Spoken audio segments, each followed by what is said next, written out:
السلام عليكم ورحمة الله وبركاته. معاكم مروة أو مامة عدي. لو أول مرة تشوفوني بليز اعملوا لايك للفيديو ده وسبسكرايب للقناة وفعلوا الجرس عشان يوصلكوا كل الحاجات الجديدة اللي أنا بقدمها. النهاردة أنا هتكلم عن منتجات امتنان وعن مشترياتي من شركة امتنان.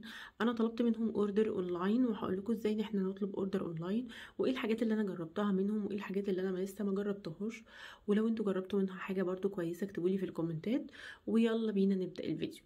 في البداية أنا كنت اتكلمت معاكم قبل كده عن زيوت امتنان للشعر. زيوت امتنان للشعر من الزيوت المحترمة جدا اللي انتي ممكن تجيبيها أحسن من أي عطار مثلا. هي طبعا أغلى شوية بس هي بصراحة يعني السايد افكت بتاعها محترم. يعني ايه، يعني يستاهل فعلا الفلوس اللي انت هتدفعيها. مش هتدفعي فلوس اللي هو في الارض، لا ده هي زيوت معصوره على البارد، زيوت نظيفه.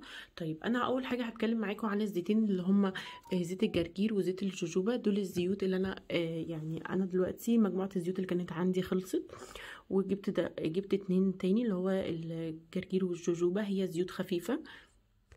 طيب زيت الجرجير هو من الزيوت طبعا سريعة الامتصاص على فروة الراس، بيحافظ على صحة الشعر وقوته وشبابه الدائم. بيستخدم زيت الجرجير عادة لنمو الشعر ومنع التساقط وعلاج القشرة. وطبعا لو احنا يعني افضل لينا ان احنا نستخدمه كحمام زيت. وهم كاتبين اصلا على الموقع بتاعهم ازاي طريقة ان انا استخدم وكل زيت وفوائده ايه. بالنسبة للزيت التاني اللي هو زيت الجوجوبا، ده الجوجوبا تمام وده الجرجير. بالنسبة للزيت التاني اللي هو زيت الجوجوبا، زيت الجوجوبا ده هو مناسب طبعا للبشرة الجافة. هو بيستخدم طبعا للبشرة والشعر. طبعا هو بيمتص برضو بسهولة. بيحتوي على فيتامين هاء. فيتامين هاء ده طبعا من الحاجات اللي بتدي تغذية للبشرة وبيمنع الشيب وان انا ممكن استخدمه ان انا اخلطه على زيوت تانية. وبيستخدم برضو لصحة البشرة والضوافر.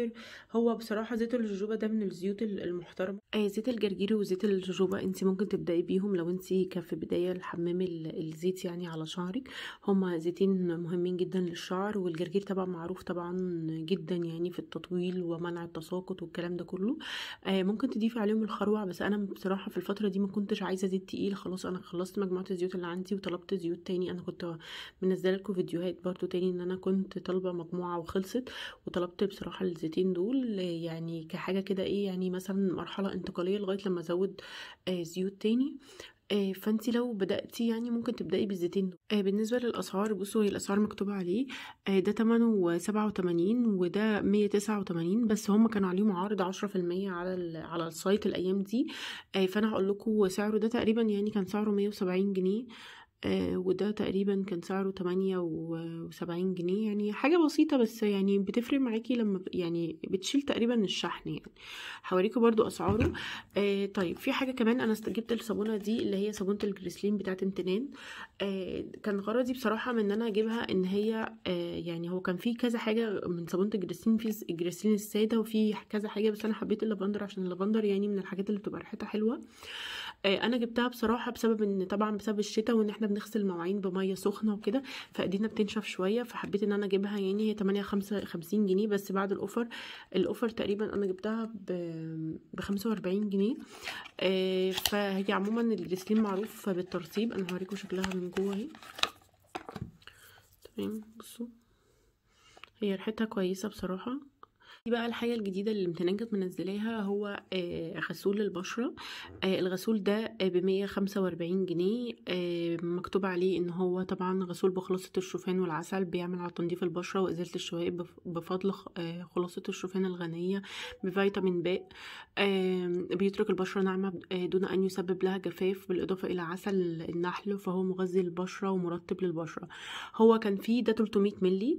845 جنيه، ما كانش عليه اوفر. كان في حاجتين تاني انا هوريها لكم برده من الغسول. انا اول مره اجرب الغسول ده ولسه ما جربتهوش. لما اجربه هعمل لكم عنه ريفيو.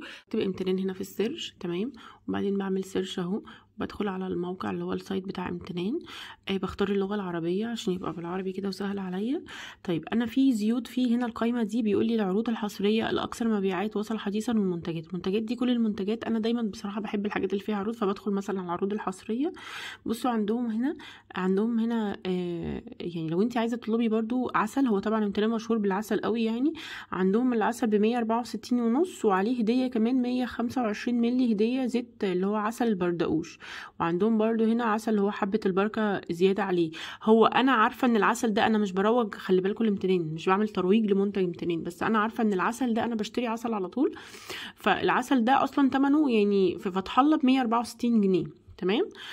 فهو كون ان هم يعملوا عليه حاجه كمان زياده 125 مللي، فدي حاجه حلوه بصراحه.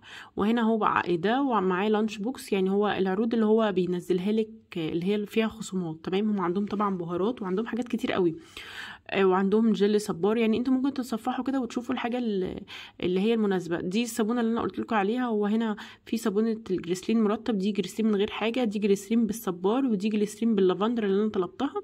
وعندهم بقى صابون صمغ العسل، وعندهم صابون البحر الميت، حاجات كده معينه. كل حاجه من دول موجوده عليها فوائدها ايه. يعني انت مثلا لو عجبك حاجه معينه، مثلا هتخشي على صابونه اللافندر مثلا، تمام.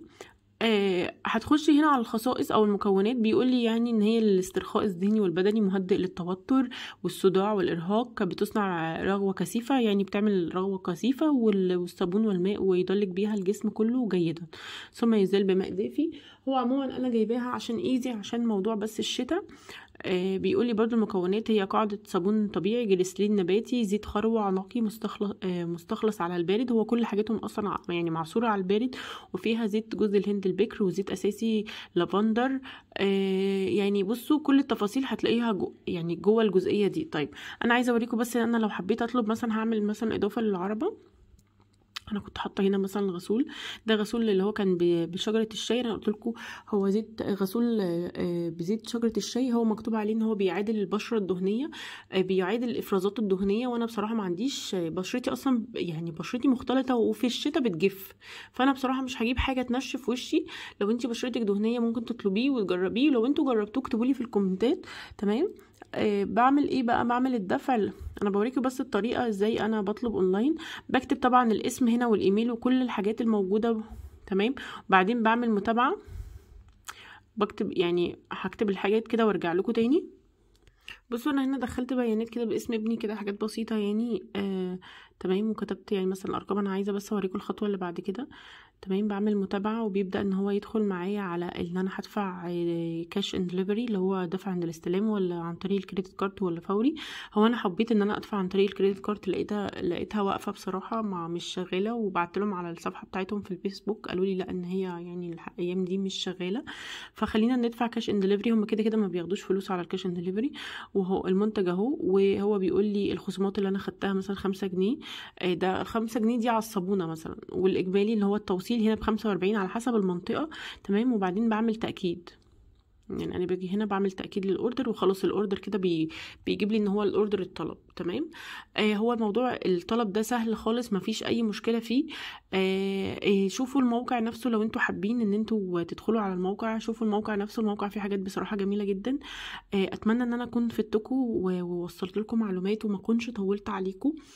وبجد اللايك بتاعكم بيفرق معايا، والكومنت بتاعكم بيفرق معايا. وميرسي ليكم ولوقتكم، ويا ريت اكون انا فدتكم. وباي باي.